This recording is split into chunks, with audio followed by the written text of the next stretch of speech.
Ever feel completely lost when trying to set your rates for sponsorships and brand deals? In this video, I'm going to take you behind the scenes of a real coaching call with a creator named Gaurav, where I helped him think through his pricing strategy. In my experience, there's four main pricing styles that creators will use at various points throughout their creator journey. So the first one is competitive, a competitive pricing style, right? Where you first get into it, maybe you did this, right? Where you started creating content, you saw a little bit of traction, and then that first brand reached out to you and you're like, I don't know how much to charge. So you DM your friend, right? Someone else who's a creator and be like, hey, how much do you charge? Right? You have roughly the same amount of like followers or whatever I do. Like, how much are you charging for a sponsorship? Right? Or maybe you're Googling or something like that. And so, because it seems reasonable, right? It's like, okay, well, as long as I price myself like relatively within some sort of margin of error of like what other people are charging, like hopefully that'll be a good baseline. So first of all, has that something that you've done in the past? Yeah. Reach out to fellow creators, and then some of them would just say like, oh, I can't share. Or someone would say like, yeah, this is roughly I'm charging. And then you go on, look at the different websites and stuff. But also one of the problems I found with that approach was like the audience, the way you create content is so different. And also you have a different tone of voice, a personality, and how you present yourself as a brand on internet. It could be very different from other people. So I was just doing the mistake. Then I found one creator was charging quite low, and I thought, oh, maybe this is right, I should be doing that. Then I found out other creator similar, like doing similar sort of style than me, was charging 4 times more. I was like, I've been mugged. You know, the funny thing about that is like, how do you know whether even that other person who's charging 4x is the right price? Like, you maybe the price should be 10x. Like, you really don't, right? So when you use that approach, and you're just kind of copying notes off of your classmate, right? It's like, it's very difficult to know whether that person has the right answer, right? And so that's the first pricing style. The second pricing style is what I call cost plus, right? And this is where a creator thinks, okay, like, this is taking a really long time to actually do these collaborations, right? I got to film the video, I got to prepare it, I got to write captions, I got to do get on calls with the brands. And so like, I want to make sure that I'm at least covering my costs. I want to be making $100 an hour, $500 an hour, whatever it is, some sort of arbitrary number. For a lot of creators, especially, creators that, their content requires them to buy supplies, crafts, materials, like, right? It's like a non-trivial expense to actually do a partnership, right? And so like, this is the approach that a lot of people do is they figure out their costs and then they add some sort of arbitrary premium to that, right? Okay, my costs are X and I'm going to add 25% of that or something like that, right? But even that is oftentimes a really difficult pricing style to use because, again, you are not necessarily capturing the value that the brand is receiving, right? They may be saying, okay, yeah, like your costs are this, your time and materials and whatever, but like, man, like we were able to repurpose that content. We were able to run paid advertising with it. We were able to do all these other things that would have cost us $100K or $50K or something like that to go out and hire a production company or an ad agency or whatever to do comparable work like that, right? So even cost plus pricing is a difficult one as well. The third pricing style is called dynamic. Okay. And this is where a lot of creators, we were just actually mentioning this, that, a lot of creators change their pricing during different times of the year. So for example, for a lot of creators, they pump up their pricing during the holidays, right? Because every brand wants to run, creator campaigns during the holidays, during Q4, this type of thing, especially if you're kind of a consumer focused creator. And so they say, I'm just going to like raise my prices 2x or 25% or something like that. And the difficult thing with that is that if a brand or especially an agency wants to put you into their budget or put you into their plan for a future campaign, and they come back to you and say, hey, we worked with you a couple months ago. We'd love to slot you in for this holiday campaign. You say, oh, sorry, my rates are 2x. They're now going to throw their hands up and be like, well, Justin changes his rates all the time, so it's not predictable. First of all, it's one thing if your metrics have increased to justify that, right? You're getting a ton more impressions or viewership or whatever. Like, that's one thing. Like, of course, there's justification there. But if you're just arbitrary and saying like, hey, I've got the same, footprint, I'm at the same metrics, and I'm charging 2x now or 50% more, the agency is just gonna be like, sorry, like I can't we're not gonna be able to like work with Gaurav anymore because it's just we can't put him into our plan. If we have to reach out to him every 3 weeks and be like, hey, is your rate still the same? Is your rate still the same? Like, that's annoying. They don't want to do that. So they want to have some level of certainty that they can slot you into their partnerships. And the real like unlock to that idea of like not doing this is that you want them to do that. You want them to put you into their budget, to their plan, so that they just continue to bring you good work. If they know that when they reach out and hire you, that they're going to get great content, you're going to hit deadlines, you're going to be super professional. They want to continue working with you, right? So give them every reason to do that, right? So that's pricing style number 3. And then the final pricing style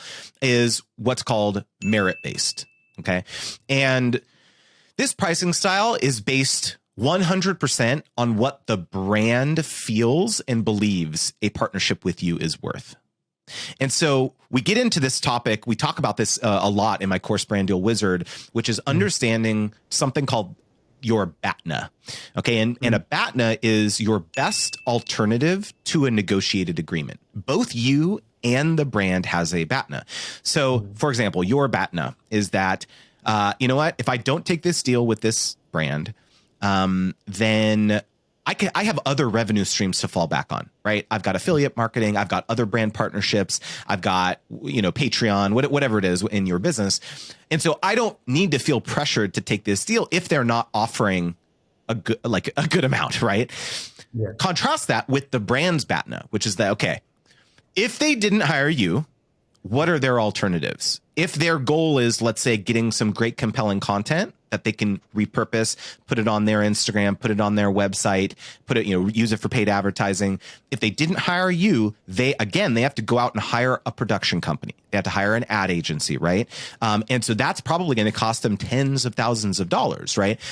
Or if the goal is really to like leverage your social footprint and your following, like there's not an infinite supply of people who talk about finding and landing the job that makes you happy and pays you more, right? Which is your tagline, right? Yeah. And so there is a fixed pool, a fixed supply of people like you out there on the internet. Yes, there are others, of course, but it's not infinite, right? And so for whatever reason, they have to decide, okay, are we really going to be willing to forego this partnership with Gaurav over 2K or over 5K or whatever it is? This is like a calculus that's happening in their head. And so I just wanted to start this conversation out by laying out these 4 different pricing styles and talk about why this final pricing style, merit-based, is so critical, because it'll help you unlock this understanding that pricing is very much an art and a science.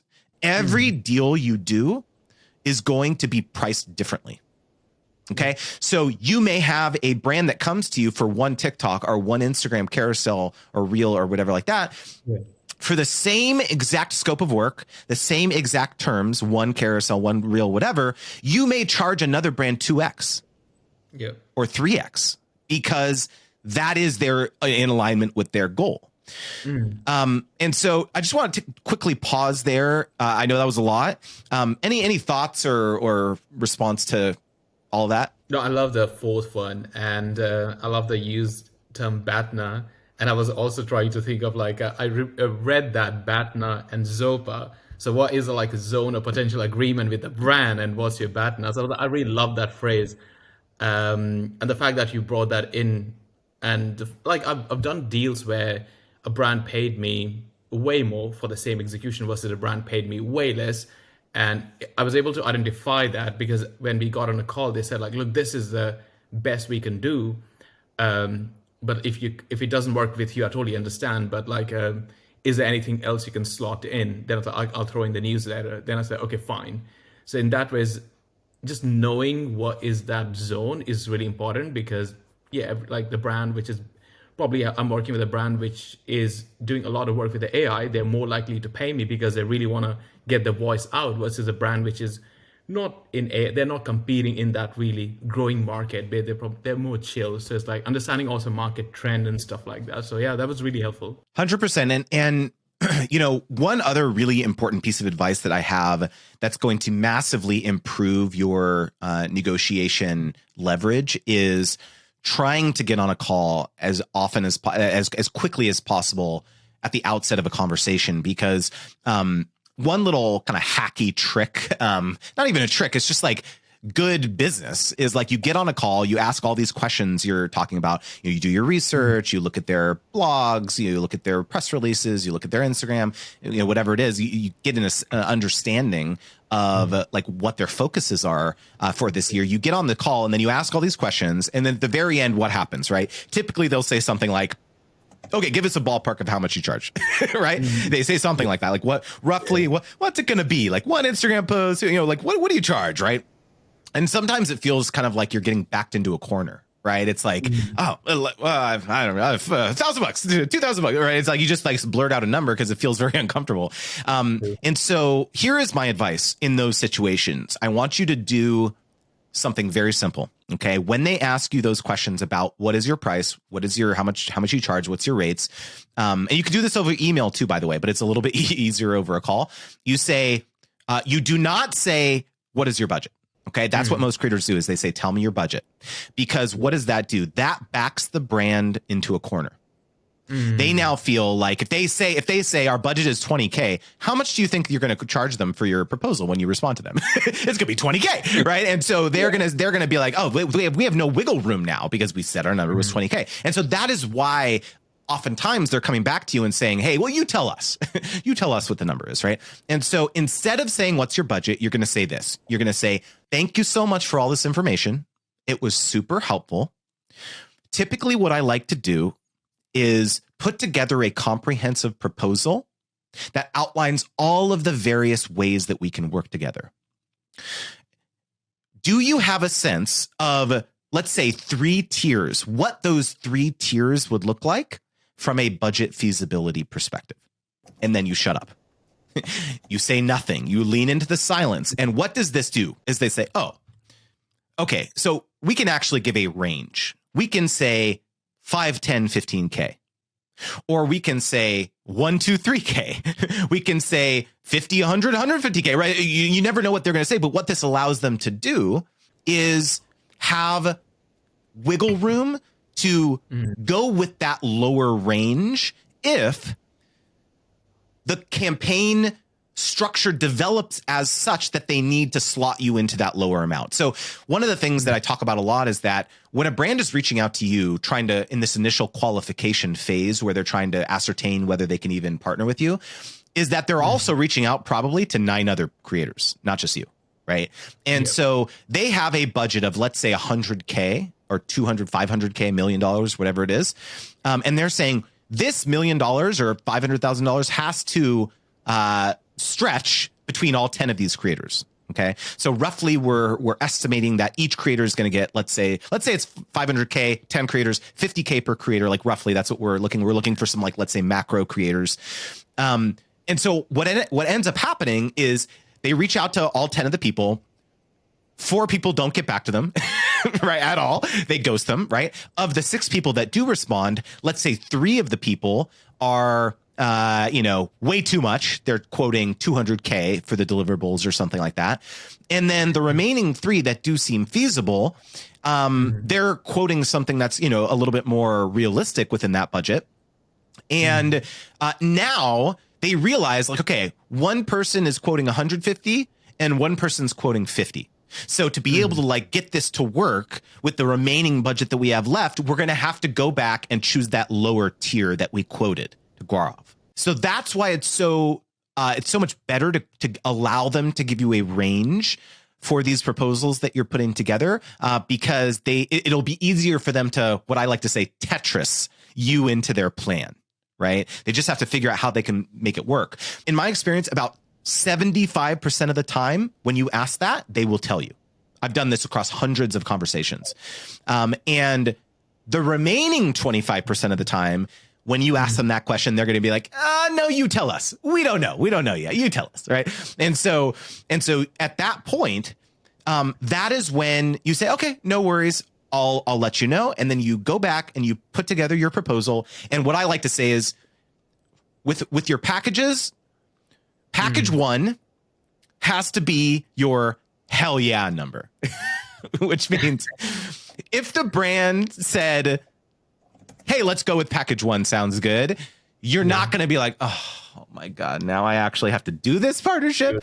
Oh man, that's such a bummer. I was hoping they wouldn't pick that package, right? And so package 1 has to be high enough that you would be stoked. You'd be like, all right, yes, boom, I'm stoked about this, right? So it's either hell yeah or no.